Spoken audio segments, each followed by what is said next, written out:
இந்தியாவை கடந்தும் ஏனையவர்களுக்கும் இந்த செய்தி. ஏன்னால் இதை பல மேற்கத்திய உலக வட்டத்தில் இருப்பவர்களும் ஆழமாக இதை கவனிப்பார்கள்.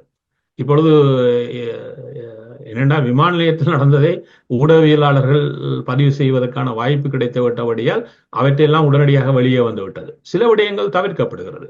அது எவ்வாறு என்று சொன்னால், இப்பொழுது ஜனாதிபதியை சந்தித்த காணொளிகள் எதுவும் என்றால் சீனாவில் பல கட்டுப்பாடுகள் இருக்குது, பல பொறிமுறைகளுக்கு. அதனால் அதை யாரும் எழுந்தமானமாக பதிவு செய்வதோ வெளியிடுவதோ இலகுவான விடயம் அல்ல.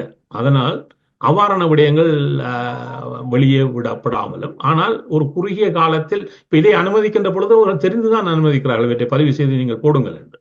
ஏனென்று சொன்னால், எவ்வாறு இப்பொழுது வீதிகளில் சீனாவினுடைய கொடியும் இலங்கையினுடைய கொடியும் ஒன்றாக பறக்க விடப்பட்டது, வீதி முழுமையாக எல்லாம் பதிவுக்கு உள்ளாக அனுமதிக்கப்பட்ட வெளியே வந்திருப்பதில் ஒரு செய்தி சொல்லப்படுகிறது. ஏன்னா அவற்றை போடுகின்ற பொழுதே ஒரு செய்தியை சொல்ல வேண்டும் என்றே அவை தயாரிக்கப்பட்டதாக இருக்கிறது. இவர் எவ்வளவு தூரம் எங்களுக்கு முக்கியமானவர்கள், இப்பொழுது கொழும்பில் இருப்பவர்களுக்கு நாங்கள் எவ்வளவு தூரம் அனுசரணையாக இருப்போம், இலங்கை தீவை இவர்களூடாக வாழ நாங்கள் கை கொள்ள முனைய போகிறோம் அல்லது முனைந்து கொண்டிருக்கிறோம் என்பதை பலருக்கும் ஒரு செய்தியாக அவர்கள் இந்த ஒவ்வொரு விடயங்களினூடாகவும் சொல்லி இருக்கிறார்கள். இது ராஜேந்திர மட்டத்தில் மிக ஆழமாக கவனத்தில் கொள்ளப்படும்